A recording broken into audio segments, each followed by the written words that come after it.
ಈ ಪುಟ್ಟ ಹಕ್ಕಿಯನ್ನು ಒಮ್ಮೆ ನೋಡಿ. ಒಂದು ಕಾಲಿಲ್ಲ, ಆದರೂ ಅದು ಬದುಕನ್ನು ಬಿಟ್ಟಿಲ್ಲ. ತನ್ನ ದಾರಿಯಲ್ಲಿ ಮುಂದುವರಿಯುತ್ತಲೇ ಇದೆ. ಅದಕ್ಕೆ ತನ್ನ ಕೊರತೆಯ ಬಗ್ಗೆ ದೂರು ಹೇಳಲು ಸಾಧ್ಯವಿಲ್ಲ, ನನ್ನಿಂದ ಆಗಲ್ಲ ಅಂತ ಹೇಳಲು ಸಾಧ್ಯವಿಲ್ಲ. ಆದರೂ ಅದು ಪ್ರತಿದಿನ ಬದುಕಿಗಾಗಿ ಹೋರಾಡ್ತಾ ಇದೆ. ಆದರೆ ನಾವು ಮನುಷ್ಯರು ಸಣ್ಣ ಸೋಲು ಬಂದರೂ ಕುಗ್ತೀವಿ, ಒಂದು ಕಷ್ಟ ಬಂದರೂ ಬದುಕೇ ಮುಗಿದೋಯ್ತು ಅಂತ ಭಾವಿಸ್ತೀವಿ. ಈ ಹಕ್ಕಿ ನಮಗೊಂದು ದೊಡ್ಡ ಸತ್ಯ ಹೇಳ್ತಾ ಇದೆ. ಜೀವನದಲ್ಲಿ ಎಲ್ಲವೂ ಪರಿಪೂರ್ಣವಾಗಿರೋದಿಲ್ಲ, ಆದರೆ ನಮ್ಮಲ್ಲಿರೋದ್ರೊಂದಿಗೆ ಬದುಕೋದನ್ನು ಕಲಿಬೇಕು.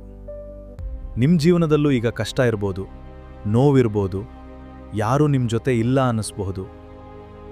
ಆದರೂ ದಯವಿಟ್ಟು ನಿಲ್ಬೇಡಿ. ಈ ಒಂಟಿಕಾಲಿನ ಹಕ್ಕಿಯಂತೆ ನಿಧಾನಿಯಾದರೂ ಮುಂದೆ ಸಾಗ್ತಿರಿ.